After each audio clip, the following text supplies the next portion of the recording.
નમસ્કાર વિદ્યાર્થી મિત્રો, રે ઓપ્ટિક્સ ના વિડિયો નંબર 6 માં તમારું સ્વાગત છે। આગળના ક્લાસમાં આપણે અરીસાવાળી વાત કરતા હતા કે અરીસામાં પોતાનું પ્રતિબિંબ જોવું હોય તો વ્યક્તિને કેટલું દૂર ઊભું રહેવું જોઈએ એની ઉપર આધાર નહીં રાખે, પણ અરીસાની લંબાઈ મિનિમમ કેટલી હોવી જોઈએ અને કેટલી ઊંચાઈ પર રાખવું જોઈએ એની ચર્ચા કરી હતી।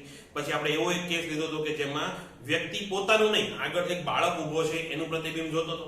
હવે નવો કિસ્સો એવો લેવાનો છે કે વ્યક્તિ ફરીથી જોવે છે તો પોતાનું જ પ્રતિબિંબ, પણ અરીસાની લંબાઈ પૂરતી નથી, અરીસાની લંબાઈ અધૂરી છે, તો એને પોતાની કેટલી લંબાઈ દેખાશે, પોતાના શરીરની એને કેટલી લંબાઈ દેખાશે એ જોવાનું છે। શરૂઆતમાં આપણે દાખલો ઇજ્જતથી ગણશું। ઓકે, શરૂઆતમાં પહેલા ઇજ્જતથી સમજી લો કે કઈ રીતે આ દાખલાનો જવાબ આવે છે, પછી તમને હું શોર્ટકટ મેથડ આપીશ કે એક્ઝામમાં જો દાખલો આવ્યો હોય તો હું ગેરંટી મારીને કહી દઉં કે તમે 5 સેકન્ડમાં આન્સર લાવશો જો અત્યારે સમજીને ભણશો તો। ક્લિયર છે? તો દાખલાની રકમ લખો। જે આપણે ઉદાહરણ એક દાખલો બાકી રાખ્યો તો ગઈકાલના વિડીયોમાં આપણે ડાયરેક્ટ 20 નંબરનો દાખલો લઈ લીધો હતો, હવે 19 નંબરનો દાખલો લખો જે તમને પીડીએફ માં ઓલરેડી મળી ચૂક્યો છે। એટલે આજની પીડીએફ જે તમને સેન્ડ કરવામાં આવે એમાં કદાચ આ દાખલો દેખાતો ન હોય તો પછી ટેન્શન નહીં લેતા, આગળની પીડીએફ ચેક કરો, એમાં છેલ્લેથી બીજા પેજ ઉપર મળી જશે।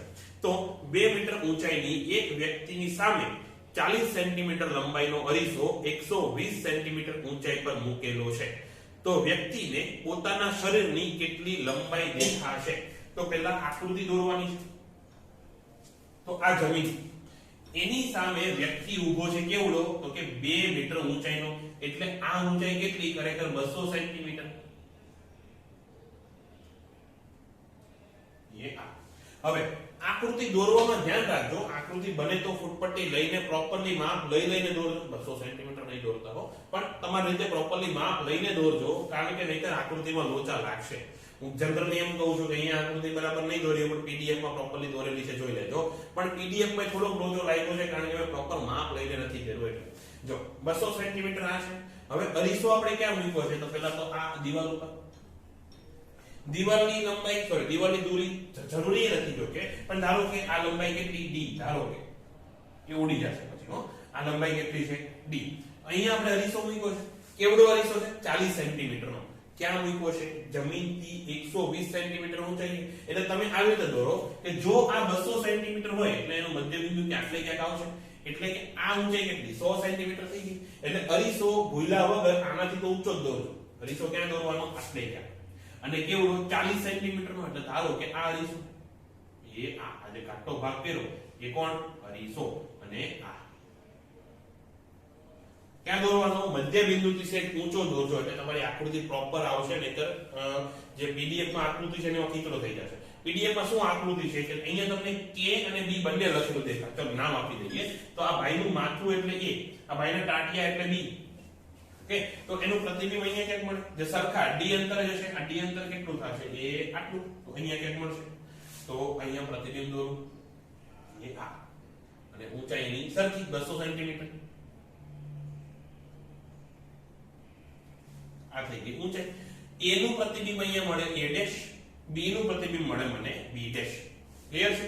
હવે વ્યક્તિને કેટલું દેખાશે એ જો અત્યારે જો, એક તો એની આંખ તો એને કીધું નથી કે આંખ માથાથી આટલી નીચી છે કે આટલી ઊંચી, જો કે માથાથી ઊંચી આંખ ન આવે, પણ આપણે એવું ધારી લેવાનું કે અત્યારે આંખ ક્યાં છે? બિંદુ a પાસે છે, જ્યાંનું માથું છે ત્યાં જ એની આંખ છે, કારણ કે એને કીધું તો નથી, તો આપણે શું ધારી લઈશું કે એક્ઝેક્ટ માથા પાસે એની આંખ છે।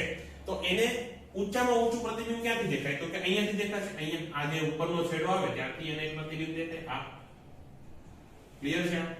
એટલે કે અહીંયાથી જે કિરણ આવતું હશે એ બિંદુ સૌથી ઉપર દેખાશે। આ બિંદુ ક્યાંથી આવતું હશે? તો વ્યક્તિને શું લાગે કે બિંદુ આવે છે એ અહીંયા ક્યાંકથી એને બિંદુ આવે છે, એટલે કે આ જે બિંદુ હોય આને તમે કહી દો c। કે આ બિંદુને આપણે શું કીધું? c dash actually. તો c ડેશ ની સામેનું બિંદુ એક્ઝેક્ટ અહીંયા વ્યક્તિનું કયું થશે? અહીંયા ક્યાંક c થશે ને, એટલે કે વ્યક્તિ અરીસામાં જોવે છે તો એને વસ્તુ કઈ દેખાય છે? આ, એની ઉપરની કઈ વસ્તુ દેખાતી નથી। એટલે આવું છે કે હું ધારો કે અહીંયા ઊભો છું, મારા માથાથી થોડેક નીચે અરીસો કંઈક રાખેલો છે, એ અરીસામાં મને મારું મોઢું નહીં દેખાય, મને અહીંયા છાતી કેવું કંઈક દેખાતું હશે, આવો એનો મીનિંગ થાય। ઓકે, તો વ્યક્તિને શું દેખાય છે? c ડેશ દેખાય છે, અને લીટી થોડી આડાવડી થઈ ગઈ છે, તમે ફૂટપટ્ટી લઈને દોરજો। ક્લિયર છે? હવે એટલે કે આ પ્રતિબિંબ આ કિરણ ક્યાંથી આવતું હશે? તો કે અહીંયા ક્યાંથી આવતું હશે। ક્લિયર છે? આ એક વસ્તુ થઈ। અરીસાને નામ આપી દઈએ, a b c આપ્યું છે તો ચલો અહીંયા હું કહી દઉં d, અને આ e, એ અરીસો કયો છે? de। હવે એવી રીતે સૌથી નીચેનું બિંદુ કયું દેખાય તો કે નીચેના છેડાથી આવતું કિરણ, તો A થી નીચેના છેડા ઉપર મતલબ કે નીચેના છેડાથી E ઉપર આવતું કિરણ એટલે આવું. વ્યક્તિને શું લાગે, જો હું આ વ્યક્તિ હો તો મને લાગે કે કિરણ આમથી ક્યાંથી આવે છે. ઓકે, તો આ કિરણને જો હું પાછળ લંબાવું, E અહીંયા લખી નાખું, આ કિરણને જો હું પાછળ લંબાવું અહીંયા ક્યાં ગોઠવા છે અને આ K કહી દઉં, K ડેશ. K શું કામ, A B C D E પછી K થોડો આવે, K એટલે ની જે ગોઠણ થઈને K N double E. Okay, ધારો કે વ્યક્તિને પોતાનું ગોઠણ દેખાય છે અને ટાટિયા નહીં દેખાય, મતલબ કે એને જે પંજો આવે પગનો એ નહીં દેખાય, એને નીચેનું નીચું બિંદુ શું દેખાય, ધારો કે ગોઠણ, તો ગોઠણની સામે એટલે અહીંયા કે K આવતું હશે. ઓકે, હવે મેં શું ભૂલ કરી છે કે આ જે બિંદુ છે ને મતલબ કે નીચેનું બિંદુ અને એક્ઝેક્ટ મધ્ય બિંદુ પાસે લઈ લીધું. ક્યાં, પીડીએફ ની ભૂલની વાત કરો, આ બરોબર છે.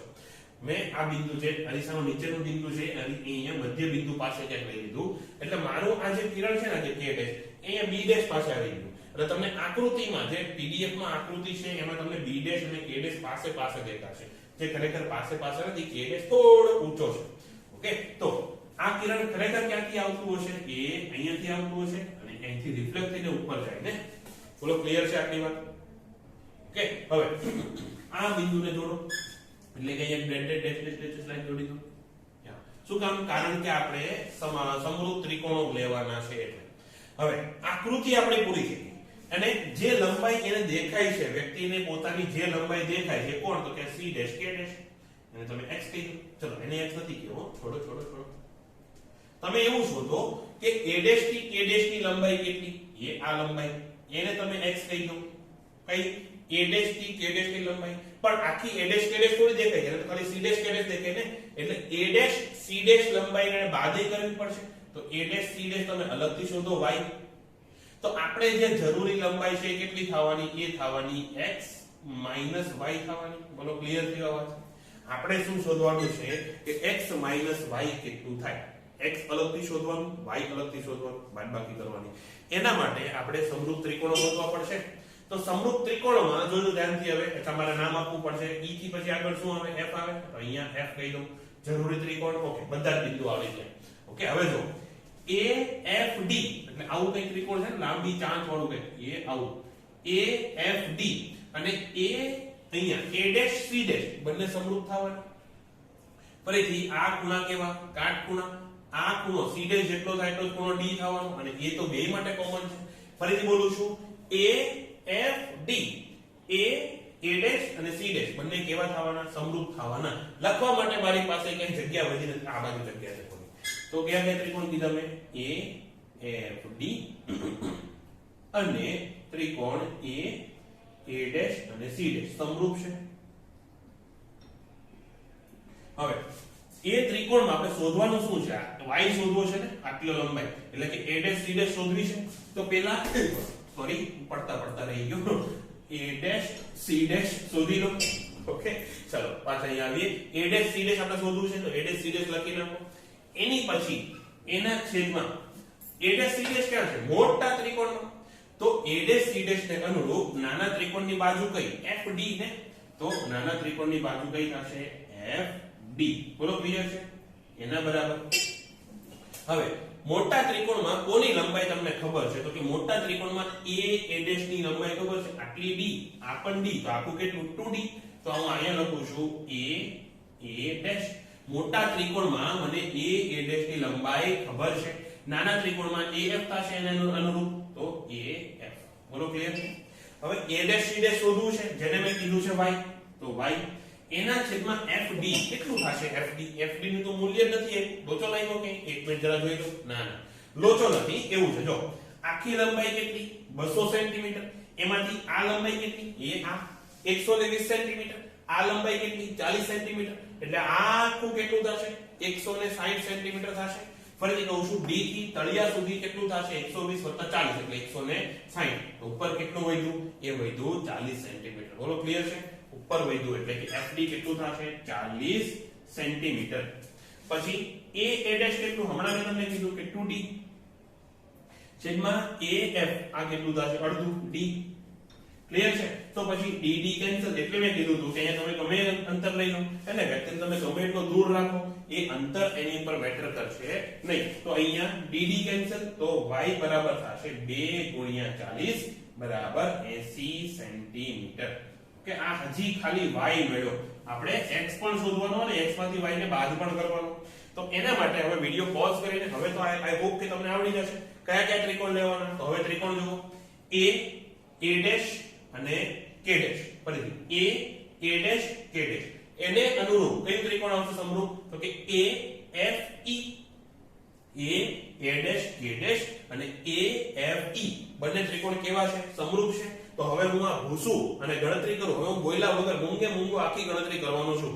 તમારે હાથે ટ્રાય કરવાની છે. પણ આ તો જેને નો સમજાય, જેને રિફર કરવું હોય એના માટે અહીંયા હું લખું છું, બાકી તમારે આખી હાથે ટ્રાય કરવાની છે. તો ચલો મૌન વ્રત સ્ટાર્ટ કરું છું, તમે હાથે ગણતરી કરજો.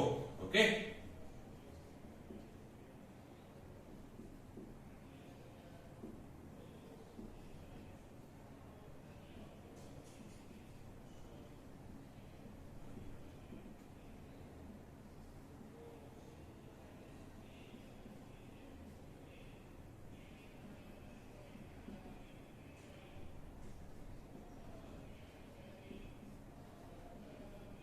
બોલો એકવાર ફરીથી જોઈ લો.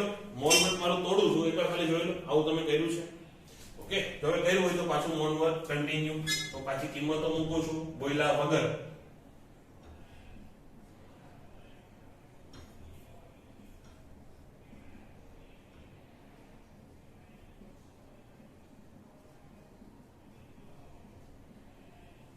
ઓકે, જોઈ લો. x બરાબર 160 સેન્ટીમીટર આવે છે તમારે. આવતું હોય તો શાબાશી, ન આવતું હોય તો પાછું જોઈ લો કેમ નથી આવતું. ઓકે, તો જો x આવી ગયો 160, y આવી ગયો કેટલો? 80. તો પછી x - y કેટલું થશે? એટલે કે વ્યક્તિને દૃશ્યમાન લંબાઈ બરાબર x - y બરાબર 160 - 80 અને બરાબર 80 સેન્ટીમીટર. એટલે વ્યક્તિને વ્યક્તિ ભલે પોતે 200 સેન્ટીમીટર છે, પણ એને કેટલી લંબાઈ દેખાશે? પોતાની 80 થી મતલબ કે 80 સેન્ટીમીટર જેટલી. ઓકે, છાતીથી ગોઠણ સુધી એવું કંઈક ધારી તો આટલી એની લંબાઈ દેખાશે. હવે જે કંઈ પણ લખતા હોય બધું સાઈડમાં મૂકો અને અહીંયા ધ્યાન આપો. જે કંઈ પણ લખતા હોય બધું સાઈડમાં મૂકો, અહીંયા ધ્યાન આપો. શોર્ટકટ મેથડ કહું છું. તો 200 સેન્ટીમીટર નો વ્યક્તિ છે, એને ધારો કે પોતાની આખી લંબાઈ જોવી છે, તો પછી અરીસાને ક્યાં રાખવો પડે? તો કે જમીનથી 100 સેન્ટીમીટર ઉપર રાખવો પડે. આખી લંબાઈ જોવી હોય એટલે કે પોતાનું તળિયું પ્રોપરલી જોવું હોય, પગના પંજા પ્રોપરલી જોવા હોય તો લંબાઈ ક્યાં રાખવી પડે? તો કે 100 સેન્ટીમીટર, મતલબ કે અરીસાને 100 સેન્ટીમીટર ઊંચો રાખવો પડે. એટલે કે આ એને પછી 100 સેન્ટીમીટર પછી ઉપર કેટલી લંબાઈ રાખવાની? તો કે ટોટલ લંબાઈ કેટલી હોવી જોઈએ? 100 સેન્ટીમીટર. એને આખી જે લંબાઈ હોય એની કરતા અડધી. પોતાનું આખી બોડી જોવી હોય તો આખી લંબાઈ કરતા અડધું. એટલે કે ઉપર ક્યાં સુધી જશે? આટલે સુધી. એટલે ખરેખર આપણી પાસે અરીસો જો આટલો હોય તો પછી તમને તમારી આખી બોડી દેખાય. ઓકે, હવે અરીસામાં આપણી પાસે લિમિટેશન કેટલી છે? આટલું જ છે. તો આ અરીસામાં આપણા કામની લંબાઈ કેટલી છે? તો કે આટલી. જે કેટલી છે? 40 સેન્ટીમીટર. ફરીથી કહું છું, અત્યારે કામની લંબાઈ શું કામ કીધું કે આની પછીનો એક્ઝામ્પલ લઈશ એટલે ક્લિયર થઈ જશે. અત્યારે ધ્યાનથી સાંભળો. આટલી કામની લંબાઈ એટલે કેટલું? તો કે આ 100 સેન્ટીમીટરની રેન્જમાં. એ રેન્જમાં અરીસાની લંબાઈ કેટલી છે? જરૂરી રેન્જ છે એમાં અરીસાની લંબાઈ છે 40. એનું ડબલ કરી નાખો. એનું ડબલ કરી નાખવાનું. એનું ડબલ કરો એટલે કેટલા? 80. એ તમારો જવાબ. ફરીથી કહું છું, આપણી જરૂરી જે રેન્જ છે એની અંદર અરીસો કેટલો છે એનું ડબલ કરો એટલે તમને તમારો જવાબ મળે. બોલો, ક્લિયર છે? ઓકે, એક ઉદાહરણ હજી લઈએ. ફરીથી સેમ જ છે. 200 સેન્ટીમીટર નો વ્યક્તિ છે અને આ દાખલો અત્યારે જો બોલું છું એ દાખલો તમને પીડીએફ માં નહીં મળે, એ મળશે તમને ડીપીપી માં. ડીપીપી માં તમારે આખી આ મેથડ કરીને સોલ્વ કરવાનો છે.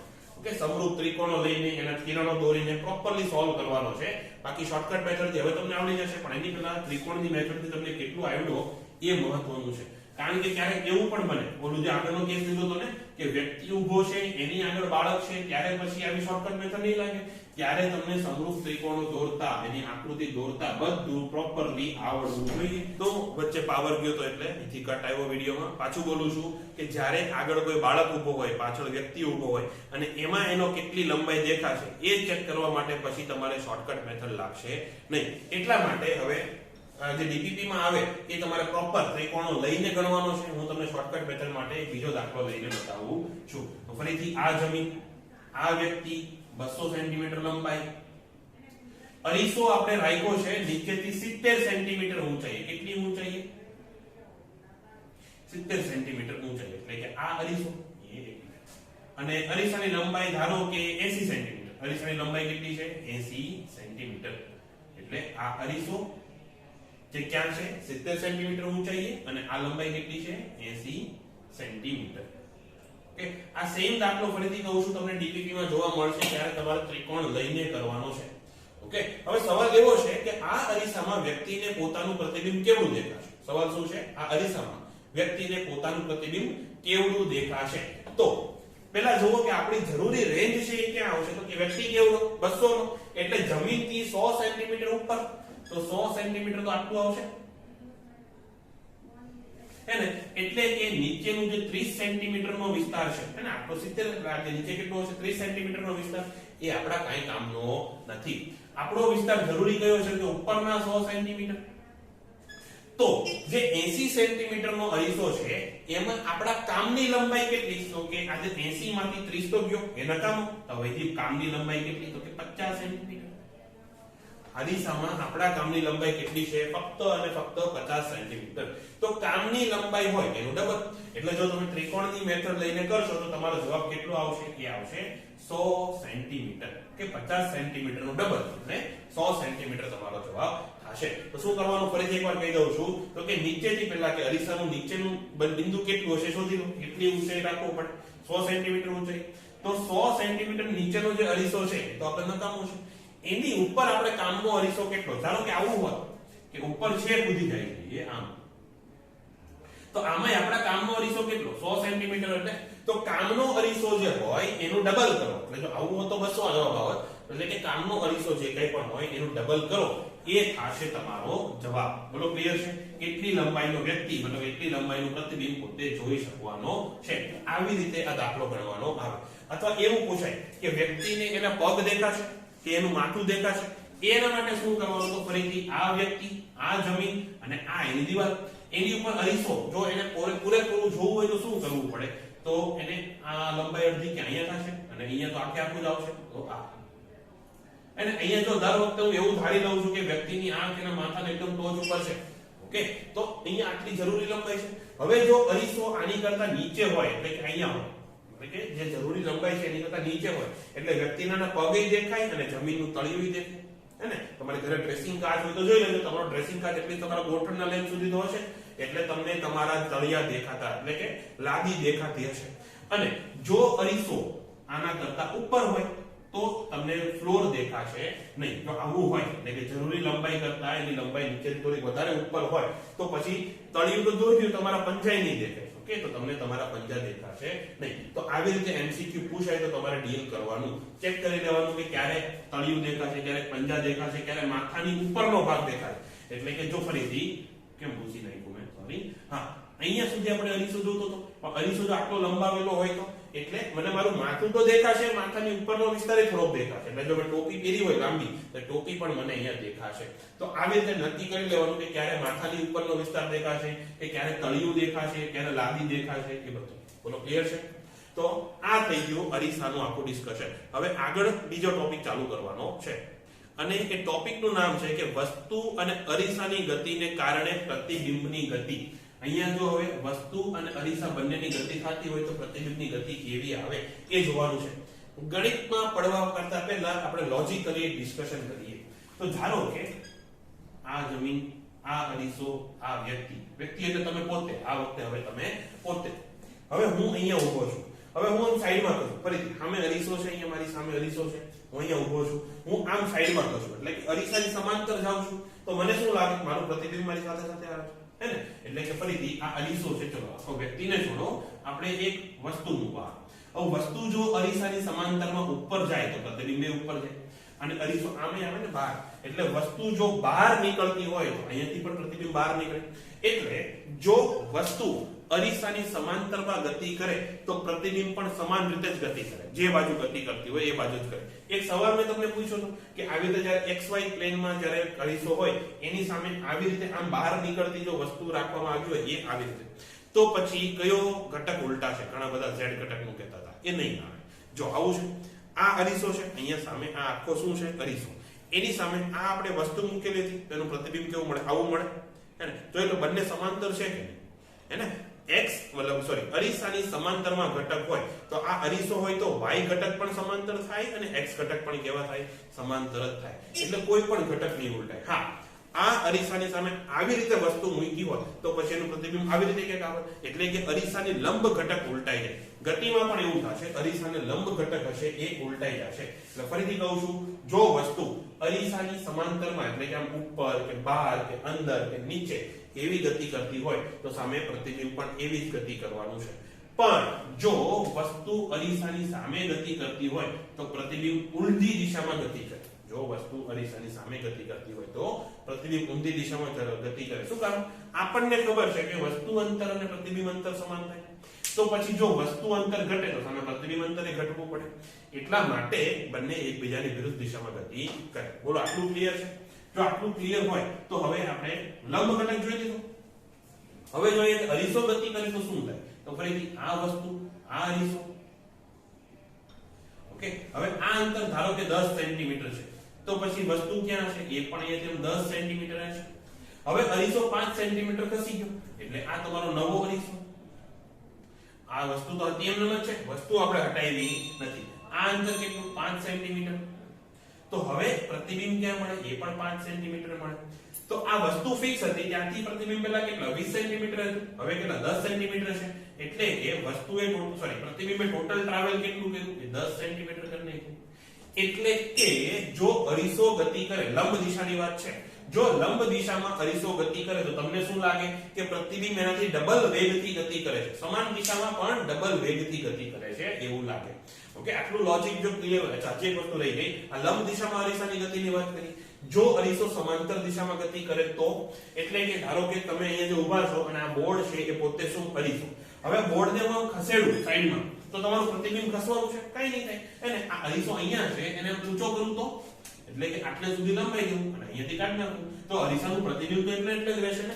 એટલે કે અરીસો આમ ઉપર જાય અથવા નીચે જાય, આમ આગળ આવે કે અંદર જાય તો પ્રતિબિંબ બદલાવાનું નથી. એટલે કે પ્રતિબિંબની ગતિ એ અરીસાની સમાંતર ગતિ ઉપર આધાર રાખશે. અરીસાની વસ્તુ સમાંતર ગતિ કરે તો સમાન રીતે બદલે. ડિટેલમાં હમણાં જોઈ લઈશું, થોડું ઘણું કન્ફ્યુઝિંગ લાગતું હશે, બાકી જો લોજિક સમજાય તો વેલ એન્ડ ગુડ. ઓકે, તો હવે આપણે મેથેમેટિકલ રીતે જોવા જઈએ તો ધારો કે આપણી પાસે એક અરીસો છે જે ગતિ કરે છે vm જેટલા વેગથી. આ જે અરીસો છે એ vm જેટલા વેગથી ગતિ કરે છે. અત્યારે હું ખાલી લંબ દિશાની ચર્ચા કરું છું, એવું નહીં કહેતા કે સમાંતરમાં ગતિ હોય તો શું થાય, એની વાત પછી. લંબ દિશામાં vm વેગથી ગતિ કરે છે. સામે વસ્તુ રાખી છે o, એ પણ લંબ દિશામાં vo વેગથી ગતિ કરે છે. અને આ બંને વેગ કેવા? તો કે જમીનની સાપેક્ષે, કે જમીનની સાપેક્ષે vm અને vo વેગ છે. તો અહીંયા પ્રતિબિંબની ગતિનું શું, એ કેવી રીતે ગતિ કરતું હશે એ જોવું હોય તો તમારે શું કરવું પડે? તો કે મિરરની સાપેક્ષે ગતિ આપણે કરીએ. એટલે જો હું મિરર હોઉં તો હું ગમે ત્યાં ગતિ કરતો, મને શું ફરક પડે? હું મિરર હોઉં તો મને એટલું દેખાય કે આ બાજુ જેટલી બાજુ વસ્તુ હશે આ બાજુ એટલા જ અંતરે મારી પાસે પ્રતિબિંબ હશે. એટલે કે વસ્તુ અંતર અને પ્રતિબિંબ અંતર બદલાવાનું નથી. આ ક્લિયર છે? એટલે કે વસ્તુ જો નજીક આવશે તો પ્રતિબિંબ આ બાજુથી નજીક આવશે, વસ્તુ જો દૂર જશે તો પ્રતિબિંબ આ બાજુથી દૂર જશે. એટલે એટલું ક્લિયર છે કે ઇમેજનું મિરરની સાપેક્ષે જે વેગ આવે, ફરીથી પ્રતિબિંબનો અરીસાની સાપેક્ષે જે વેગ આવે એ વસ્તુના અરીસાની સાપેક્ષે જે વેગ આવે એટલો જ હોય અને વિરુદ્ધ દિશામાં હોય. એટલે અહીંથી આમ નજીક આવતું હોય, અહીંથી નજીક આવતું હશે, એટલે કે જો ડાબી બાજુ ગતિ હોય તો પ્રતિબિંબ જમણી બાજુ ગતિ કરે. ફરીથી કહું છું, પ્રતિબિંબનું મિરરની સાપેક્ષે જે વેગ હોય, અથવા ચલો સ્થાનાંતર લઈ લઈએ પછી વેગની વાત કરું છું. ઓકે, કે પ્રતિબિંબનું મિરરની સાપેક્ષે જે સ્થાનાંતર થાય એ વસ્તુના મિરરની સાપેક્ષે જે સ્થાનાંતર થાય એટલું જ હોય પરંતુ વિરુદ્ધ દિશામાં હોય. હવે આના ઘટકો પાડો તો તમને ખબર હોય તો આ કેટલું થાય? si sm થાય. એના બરાબર આ થાય so sm. અને ધારો કે કોઈ વસ્તુ a નું b ની સાપેક્ષે હા b ની સાપેક્ષે સ્થાનાંતર જોતું હોય તો આપણે શું લખીએ તો કે sa - sb લખાય ને. ઓકે, અહીંયા જો એમને આ બાજુ લઈ જાવ, આપણે ખાલી si શોધવું છે ને કે પ્રતિબિંબનું સ્થાનાંતર કેટલું થયું. તો si બરાબર શું થાય તો કે -so, અહીંયા માઈનસ માઈનસ પ્લસ sm થઈ જશે અને હજી એક sm આવશે પ્લસ થઈને આવશે તો sm. તો આ કેટલું થશે તો કે 2 વખત sm so.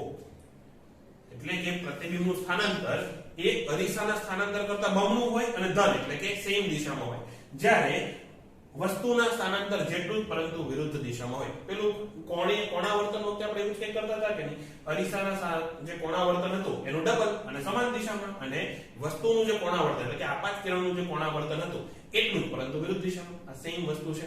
હવે આવી રીતે વેગ શોધવાનું કહું તો આખાનું તમે વિકલન લઈ લો એટલે તમે આવું કહી શકો કે પ્રતિબિંબનો વેગ, જમીનની સાપેક્ષે પ્રતિબિંબનો વેગ એ 2 વખત મિરરના વેગ જેટલો અને માઈનસ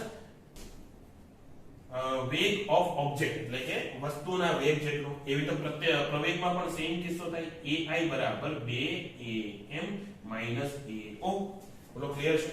હવે આનાથી આગળ જો એવું પૂછે કે વસ્તુની સાપેક્ષે પ્રતિબિંબનો વેગ કેટલો થાય, એટલે કે અરીસોય ગતિ કરે છે, વસ્તુય ગતિ કરે છે, વસ્તુ એટલે તમે પોતે. હવે હું ગતિ કરતો હોઉં તો મારી સાપેક્ષે સામે જે પ્રતિબિંબ છે એ કેવી રીતે ગતિ કરે, તો એ શોધવા માટે એટલે શું આપણે શું શોધવું છે તો કે s ઓફ કોનું, ઇમેજનું કે પ્રતિબિંબનું સ્થાનાંતર કોની સાપેક્ષે તો કે ઓબ્જેક્ટની સાપેક્ષે. એટલે આ શું લખાય si - so લખાય. એટલે કે આ જે સમીકરણ છે ચલો આપણે લખું છું તો કે SIO. SI કેટલું આવ્યું હતું? SI આવ્યું હતું ક્યાં ગયું અહીંયા 2sm - so. હજી એક વખત so આવશે એટલે -2so થશે, એટલે આ આઉટલેસ 2 કોમન કાઢી નાખો. બોલો ખબર પડી? અહીંયા હજી -so કરવાનું, આમાં SI વાળા ઇક્વલ અહીંયા -so કરવાનું એટલે શું થાય 2sm - 2so, બે કોમન કાઢ્યું sm - so. એટલે કે આ શું થાય તો કે 2 વખત મિરરની ગતિ કોની સાપેક્ષે ઓબ્જેક્ટની સાપેક્ષે. કે આટલું થાય SIO કેટલું થાય 2smo. એવી રીતે VIO બરાબર 2VMO અને AIO પ્રવેગ બરાબર 2 વખત AIO સોરી MO. બોલો ક્લિયર છે? આ સમીકરણ યાદ રાખવાના. આ ક્યાં છે? હજી લંબ દિશામાં જ છે. સમાંતર દિશા હોય ત્યારે શું કરવાનું એની ચર્ચા આપણે આની પછીના ટોપિકમાં કરવાની છે. તો ફટાફટ, તે થોડું કન્ફ્યુઝિંગ લાગશે, એક એક સ્ટેપ તમે પણ મારી સાથે સાથે લખતા જાઓ, વિડિયો રિવાઇન્ડ કરો અને એક એક સ્ટેપ સાથે સાથે લખતા જાઓ તો તમને પ્રોપરલી સમજાશે. બાકી હવે આગળના ટોપિક ઉપર જઈએ એની પહેલા ફરીથી એકવાર કહું છું, આ ટોપિક આખો રિવાઇઝ કરો. તો હવે જોઈએ કે જ્યારે ગતિ સમાંતર હોય ત્યારે શું થાય. કોની ગતિ તો કે વસ્તુની અને અરીસા કોઈ પણની ગતિ. ક્યારે? અરીસાને સમાંતર ઘટક માટે. કે પહેલા લંબ ઘટકની વાત કરતા હતા, હવે સમાંતર ઘટકની વાત કરીએ છીએ. તો ફરીથી આ આપણો અરીસો, એની સામે આ વસ્તુ. અરીસો ક્યાં ગતિ કરે છે? સમાંતર. એટલે કે આ તો આમ બહાર આવતો હશે, યા તો આમ અંદર જતો હશે, ઉપર જતો હશે, યા તો નીચે જતો હશે, અને સાથે સાથે વસ્તુ પણ ક્યાં ગતિ કરે છે એ રીતે આગળ પાછળ. તો પછી હવે જો યાદ રાખો ફરીથી, મતલબ ઇમેજિન કરો તમે ઊભા છો, તમારી સામે અરીસો ઊભો છે. અરીસો એને સમાંતર રીતે આડો ચાલે છે. ધારો કે આ બોર્ડ અરીસો હોય અને અહીંયા ઊભા છો, અરીસો એની રીતે સાઈડમાં ચાલે છે, આમ સાઈડમાં ચાલે છે, ઉપર જાય છે, નીચે જાય છે. તમારું પ્રતિબિંબ ક્યાંય હલવાનું ખરું? તમારું પ્રતિબિંબ ક્યાંય નહીં જાય. એટલે કે અરીસાની પ્રતિબિંબની ગતિ અરીસાના સમાંતર ઘટકથી સંપૂર્ણપણે સ્વતંત્ર છે. કે સમતલ અરીસાની વાત છે. ફરીથી પ્રતિબિંબની ગતિ અરીસાની ગતિના સમાંતર ઘટકથી સંપૂર્ણપણે સ્વતંત્ર છે. અને હવે પાછું ધારો કે તમે અરીસાની સામે ઊભા છો, તમે ખુદ આમ સાઈડમાં મૂવ કરો છો તો તમારું પ્રતિબિંબ તમારી સાથે સાથે સાઈડમાં જશે. તમે આ રીતે ઉપર ચડવા માંડો તો પછી તમારું પ્રતિબિંબ તમારી સાથે સાથે જ ઉપર ચડશે. એટલે કે પ્રતિબિંબની ગતિ એ વસ્તુની સમાંતર ગતિની જેટલી જ હોય, સમાન દિશામાં હોય અને એટલી જ હોય, સમાન મૂલ્યની અને સમાન દિશામાં હોય. તો એનું ઇક્વેશન લખવું હોય તો s કોનું તો કે પ્રતિબિંબનું એ કેટલું થશે તો કે s કોના વસ્તુ જેટલા. એને અહીંયા માઈનસ પણ નહીં આવે, કાઈ નહીં આવે, જ્યાં વસ્તુ જશે ત્યાં પ્રતિબિંબ જશે. એવી રીતે પછી હવે એનું વિકલન કરી નાખો તો vi બરાબર થઈ જાય vo. પ્રતિબિંબનો વેગ સમાંતર દિશામાં, ખાલી સમાંતરની જ વાત થાય છે, ફરી ફરીને કહું છું, આ લંબમાં લોજિક લગાવતા નહીં. અને જો એવી ગતિ હોય કે લંબ અને સમાંતર, એટલે કે ધારો કે આવી રીતે ક્યાંક ગતિ થતી હોય તો શું કરશો, તો ગતિના બે ભાગ લઈ લેવાના, આ એક થઈ જશે લંબ દિશામાં અને આ થઈ જશે સમાંતર દિશામાં. તો બે ભાગ પાડીને કરવાનું. આખો ટોપિક જે છે આજનો ગતિનો, એ આખો મેં ભાગ પાડીને જ સમજાવ્યો છે. અત્યાર સુધી જે ભણ્યા લંબ હતું, અત્યારે આ સમાંતરની વાત થાય છે. તો સમાંતરમાં વેગ પ્રતિબિંબનો કોનો હોય, તો કેટલો હોય, તો વસ્તુના વેગ જેટલો, એવી રીતે પ્રવેગ થાય એ ઓ. ક્લિયર છે? આમાં આટલું જ છે. બીજું હું એમ પૂછું કે વસ્તુની સાપેક્ષે પ્રતિબિંબનો વેગ કેટલો, તો ભાઈનો લોચો SIO કેવું જોઈએ ને. ફરીથી કહું છું, displacement of image with respect to object. જ્યારે પણ આવું સાપેક્ષ આવે ત્યારે ઇંગ્લિશમાં બોલવાનું વધારે ઈઝીલી લખાશે.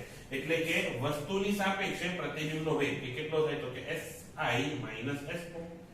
SI માંથી SO બાદ કરું તો વધે હું, બાબાજી કતુલ્લું 0. ઓકે, એવી રીતે VIO બરાબર થાય 0. અને એક ચલો આખું લખો ને કે VI - VO બરાબર 0 અને AIO બરાબર AI - AO બરાબર 0. ઓકે, તો આવી રીતે. એટલે જ્યારે સમાંતર ગતિ થતી હોય, હવે ફરીથી ધારો કે તમે જ છો, તો તમે સાઈડમાં મૂવ કરો, તમારો પ્રતિબિંબ તમારી સાથે સાથે, તમને શું લાગે, પ્રતિબિંબ તો ગતિ નથી કરી. હું જ્યાં જાઉં છું ત્યાં જ મારી હારે મારો પડછાયો આવે છે, એટલે કે પ્રતિબિંબ આવે છે. તો તમારી સાપેક્ષે તમારા પ્રતિબિંબનો વેગ ક્યારે કેટલો થશે, 0 થશે. ક્યારે સમાંતર બાજુ જતા હોય તો. જો અરીસાની સામે દોડો તો પછી તમારું પ્રતિબિંબ તમારી સામે દોડશે, તો પછી વેગ કેટલો આવશે, ડબલ આવશે. એ બધી વસ્તુ આપણે લંબમાં ચર્ચા કરી. તો બસ સમાંતરની ચર્ચા આટલી. હવે એક દાખલો જોઈએ. દાખલા ઉપરથી તમે ટ્રાય કરજો આન્સર ગણવાની. અચ્છા, એક કામ કરીએ, પહેલા ઈઝી દાખલા કરાવીએ જે તમને નોટ્સમાં નહીં મળે. તમારે ગણવા હોય તો તમે હાથે ગણી શકો. ઓકે, ખાલી કોન્સેપ્ટ ક્લિયર થાય. ત્યારે જો આપણે ફિઝિકલી ક્લાસ ચાલુ હોય તો પછી હું તમને પૂછીને ગણ. અત્યારે આપણે કોશિશ કરીએ કે ઇન્ટરેક્ટિવ ક્લાસ રહે. એટલે હું પૂછું એટલે તમારે એટલીસ્ટ બોલો નહીં તો કઈ, મને તો ખબર નથી પડવાની, પણ મનમાં એક વખત આન્સર એનો વિચારજો ખરા. ઓકે, તો આ આપણો અરીસો, અહીંયા આપણો પદાર્થ છે. અરીસો ગતિ કરે છે 2 મીટર પ્રતિ સેકન્ડ થી. વસ્તુ ગતિ કરતી નથી. તો બોલો આનો વેગ કેટલો થશે? સૂત્ર છે તમારી પાસે. સૂત્ર શું છે? તો કે ઇમેજનો વેગ બરાબર કેટલો થાય, તો કે 2 વખત અરીસાનો વેગ માઈનસ વસ્તુનો વેગ. અને વસ્તુનો વેગ તો 0 આપ્યો છે, એટલે 2 વખત અરીસાનો વેગ. અરીસાનો વેગ ક્યાં છે? 2 મીટર પ્રતિ સેકન્ડ, નેગેટિવ x અક્ષની દિશામાં. એટલે આપણે vm કેટલું લઈએ? -2 લઈએ. vm બરાબર -2 લઈએ. તો બોલો હવે અરીસાનું પ્રતિબિંબ જે છે એ કેવી રીતે ગતિ કરશે? આનું ડબલ, આ તો 0 છે. તો vi તમારે કેટલું આવવું જોઈએ? -4. બોલો આવ્યું? તમે બોલ્યા હતા -4. ઓકે, માઈનસ એટલે શું? તો કે આ જે પ્રતિબિંબ છે એ પણ -x અક્ષ દિશામાં ગતિ કરશે. લંબ ગતિ હતી ને. ઓકે, આ બધું કાઈ પણ લખવાનું નથી. ઓકે, તમારે બધું આપણે ખાલી વિચારવાનું જ છે. પછી હવે અરીસો સ્થિર છે. હું કેમ પૂછી નાખ્યો? અરીસો સ્થિર છે અને વસ્તુ ગતિ કરે છે લંબ દિશામાં. કેટલા વેગથી? તો કે ધારો કે 3 મીટર પ્રતિ સેકન્ડ થી. તો vo કેટલો? 3 મીટર પ્રતિ સેકન્ડ. ધન x છે એટલે આપણે ધન જ લેવાનું. અને v મિરર કેટલો છે? 0 છે. બરાબર 0. તો vi કેટલું? તો vi બરાબર સૂત્ર શું હતું? 2vm vo. તો આ તો આખું 0 અને આ આખું 0. તો જવાબ કેટલો આવશે? -3 આવશે. vi બરાબર કેટલો આવશે? માઈનસ, અને vo કેટલો છે? 3. એટલે કે તમારો જે પદાર્થનું પ્રતિબિંબ છે એ આ બાજુ ગતિ કરશે ઋણ x દિશામાં, અને એ પણ સમાન વેગથી. બોલો ક્લિયર છે? આ રીતે ઇક્વેશનનો ઉપયોગ કરવાનો. હવે એક સિંગલ કેસ લઈ લઈએ કે અરીસો અને વસ્તુ બધું ભાગે, કે તો શું થાય? તો ધારો કે અરીસો ગતિ કરે છે આ બાજુ 3 મીટર પ્રતિ સેકન્ડના વેગથી, અને વસ્તુ ગતિ કરે છે આ બાજુ ધારો કે 10 મીટર પ્રતિ સેકન્ડના વેગથી. તો પ્રતિબિંબનો શું હાલ થશે? તો અહીંયા vo કેટલું? vo બરાબર 10, અને એ પણ ધન મીટર પ્રતિ સેકન્ડ. vi કેટલું? સોરી, vi તો શોધવાનો ને. vm કેટલો? એ છે 3, એ પણ ધન. ઓકે, મીટર પ્રતિ સેકન્ડ. હવે vi શું કે? તો કે vi બરાબર 2vm માઈનસ શું થાય? vo. તો 2 વખત vm એટલે આ 3. 2vm બરાબર 2 × 3 માઈનસ 10. આ કેટલું થશે? 6 - 10 ડાયરેક્ટ લખું 4 vi. તો આનો મતલબ શું? નેગેટિવ 4 નો મતલબ શું? કે તમારું પ્રતિબિંબ છે એ 4 મીટર પ્રતિ સેકન્ડ આ વ્યક્તિ ગતિ કરશે અને માઈનસ બોલે તો આ બાજુ ગતિ કરશે. બોલો ક્લિયર છે? તો આવી રીતે તમારે આ રીતે દાખલા ગણવાના થાય.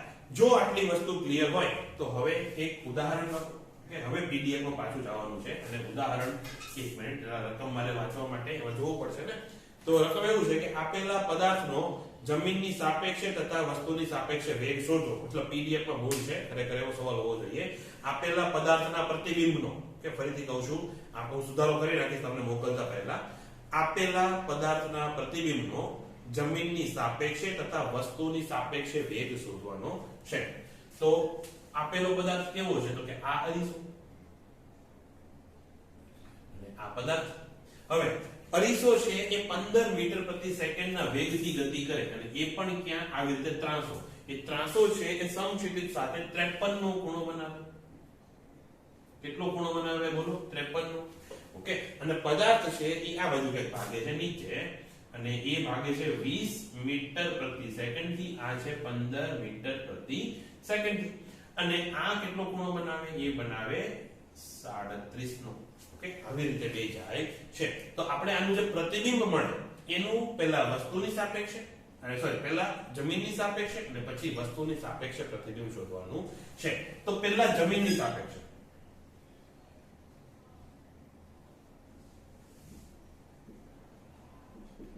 જમીનની સાપેક્ષે હું ગણતરી કરું છું. વસ્તુની સાપેક્ષે લગભગ તો તમને હોમવર્કમાં જ આપી દઈશ, પણ બાકી જોઈએ ચાલો અત્યારે પછી નક્કી કરશું. જમીનની સાપેક્ષે પણ અહીંયા જો ગતિ સમાંતર રીતે થાય છે કે લંબ રીતે થાય છે? તો કે બંને. અને આ ગતિનો હું આડો ઘટક લઈ લઉં x અક્ષની દિશામાં તો એ શું થઈ ગયું? અરીસાને લંબ થઈ ગયું. અને આ જ ગતિનો હું y અક્ષની દિશામાં ઘટક લઈ લઉં તો એ સમાંતર થઈ ગયું. એટલે પાછું ગતિની ચર્ચા પણ તમારે બે રીતે કરવી પડશે. એક y અક્ષની દિશામાં અને બીજું આવશે x અક્ષની દિશામાં. y અક્ષ એટલે શું? સમાંતર. તો સમાંતર દિશામાં vi, સમાંતર દિશાની વાત કરું છું, vi એટલે કે ઇમેજનો વેગ કેટલો થશે? તો કે જે સમાંતર દિશામાં પદાર્થનો વેગ હોય એટલો થશે. પદાર્થનો વેગ સમાંતર દિશામાં કેટલો? પદાર્થ ઉપર જરા ધ્યાન આપો. હવે તો આ વેગ ક્યાં છે? તો કે લંબ અને સમાંતર બંનેમાં ને. એટલે આપણે એનો y ઘટક એટલે આ લેવો પડે. એને તો આ કેટલો થશે? sin 37 થશે. અને તમને ખબર ન હોય તો સાઈડમાં લખી નાખું, sin 37 બરાબર કેટલા થાય? એ થાય 3/5. પછી cos 37 કેટલા થાય? એ થાય 4/5. એવી રીતે cos 53 કેટલા થાય? 3/5. અને sin 53 કેટલા થાય? એ થાય 4/5. કે આટલી વસ્તુનો આપણે ઉપયોગ કરવાનો થશે દાખલામાં. એટલે યાદ રાખજો, પછી હું પૂછી નાખીશ. ક્લિયર છે? આવો પાછા VO એટલે કે આ જે VO છે એનો સમાંતર ઘટક એટલે શું? VO ખરેખર શું થાય? VO sin, આટલું જ રાખો. અને VO બરાબર કેટલું થશે? 20 sin 37 તો બરાબર કેટલો થયો? 20 sin 37. બટ એક વાંધો હજી છે, નીચે જાય છે ઉપર, હે ને? y અક્ષ એટલે ઉપર નીચે જશે, લેફ્ટ રાઈટ તો આવે. તો y અક્ષમાં નીચે જાય છે એટલે માઈનસ. ઓકે, જો માઈનસ અહીંયાના મૂલ્યમાં લખ્યું છે, અહીંયા નથી લખ્યું. અહીંયા માઈનસ લખું તો શું થાય? તો કે VO નો જે વેગ હોય એની વિરુદ્ધ દિશામાં, એવો એનો મીનિંગ થાય. એવું નથી, VO ની તો સમાંતર જ છે પણ VO ખુદ નેગેટિવ છે એટલે VI નેગેટિવ આવશે. ક્લિયર છે? તો આ કેટલું થશે? તો કે -20 sin 37 કેટલા કીધા મેં? 3/5. તો આપણે 5 ચોકુ 20 અને 4 તરી 12 કેટલા આવ્યા? -12. અને જે કેપ કહેવાય નીચે જાય છે VI કેટલું થશે? અહીંયા વેક્ટર કરના, વેક્ટર અહીંયા નહીં, VI વેક્ટર કેટલો થશે? આટલો -12 જે કેપ. તો અહીંયા જે કેપ કરના. બોલો ક્લિયર છે? એટલે કે અહીંયાથી જે પ્રતિબિંબ હશે એ ક્યાં જતો છે? કે નીચે જતો છે, જેનો નીચે તરફનો ઘટક કેટલો આવશે? -12. ઓકે, એટલે કે નીચે, માઈનસ એટલે નીચે. તો જમીનની સાપેક્ષે હજી આપણે ખાલી y અક્ષની દિશાનું ડિસ્કશન કર્યું. હવે જોઈએ કે x અક્ષની દિશામાં શું થાય? તો x અક્ષ, હવે x અક્ષની દિશામાં સૂત્ર શું? તો કે ઇમેજનો વેગ એ x અક્ષ એટલે લંબ ને, તો ઇમેજનો વેગ થાય 2 વખત મિરરનો વેગ માઈનસ VO. અને આ બધા વેગ ક્યાં લેવાના? લંબ દિશામાં લેવાના.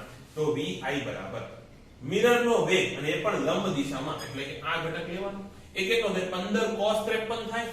તો 2 વખત 15 cos 53 માઈનસ VO એટલે આ અને એ પણ ક્યાં લંબ દિશામાં, તો એ કેટલો થશે કે માઈનસ આ કેટલું થાય છે જો જરા 20 cos 37, તો 20 cos 37 આ માઈનસ કેમ લખ્યો ભાઈ, તો નેગેટિવ x અક્ષ દિશામાં થાય છે ને એટલે, તો આ કેટલું થશે 15 દુ ને 30, cos 53 કેટલા કીધા મેં, cos 53 કીધા 3/5 માઈનસ, આ માઈનસ માઈનસ પ્લસ થઈ જાય પ્લસ, cos 37 કેટલા કીધા તમે 20 અને 4/5, બોલો ક્લિયર છે, બસ હવે સાદું રૂપ આપો, 5 36 6 તરી 18 અને અહીંયા 5 24 ચોકે 16 આટલું થશે, 18 ને 16 કેટલા, 8 ને 6 14 અને 3 34 મીટર પ્રતિ સેકન્ડ, અને ધન આવ્યું એટલે કે ધન x અક્ષની દિશામાં આપણું પ્રતિબિંબ જાતું હશે, તો અહીંયા v જો વેક્ટરના રૂપમાં લખવો હોય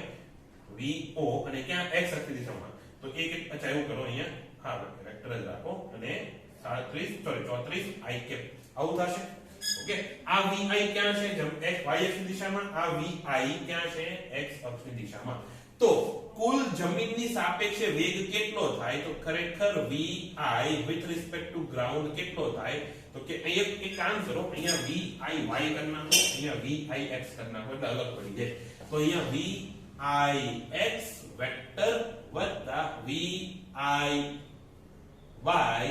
વેક્ટર એ કેટલો, તો કે 34 i cap minus 12 j cap, અને પછી જો આનું તમને ઝડપ શોધવાનું કે તો 34 નો વર્ગ વત્તા 12 નો વર્ગ અને એનું રૂટ કરી નાખો તો તમને ઝડપ મળી જાય, તો બસ ઓકે હવે મેં નક્કી કરી લીધું છે કે આની પછીનો જે ભાગ છે કે જે વસ્તુની સાપેક્ષે ગણવા વાળો ભાગ છે એ તમારે હાથે ગણવાનો છે, ઓકે કારણ કે વિડિયો ઇનફ લેન્થનો થઈ ગયો છે, છતાં ડાઉટ હશે તો નીચે કોમેન્ટ કરી દેજો, આવતા વિડિયોમાં અથવા આવતો વિડિયો ઓલરેડી શૂટ થઈ ગયો છે તેની પછીના વિડિયોમાં આની આગળનો ભાગ આપણે ડિસ્કસ કરી લઈશું, ફરીથી કહું છું આની પછીનો જે ભાગ છે કે વસ્તુની સાપેક્ષે એનો વેગ કે હા વેગ પૂછ્યું છે ને, તો વસ્તુની સાપેક્ષે વેગ કેટલો એ તમે લોકો હાથે ગણવાની કોશિશ કરજો, પીડીએફ માં આન્સર આપેલો છે, ઓકે છતાં પીડીએફ માં કઈ ન સમજાતું હોય કે આન્સર ન આવતો હોય તો પછી નીચે કોમેન્ટ કરી દેજો, આવતા વિડીયોમાં ગણી લઈશું અથવા આવતો વિડીયો જો પબ્લિશ થઈ ગયો એટલે કે રેકોર્ડ થઈ ગયો તેની પછીના વિડીયોમાં ગણી લઈશું, ઠીક છે, આજનો ક્લાસ અહીંયા પૂરો થાય છે, બાય બાય.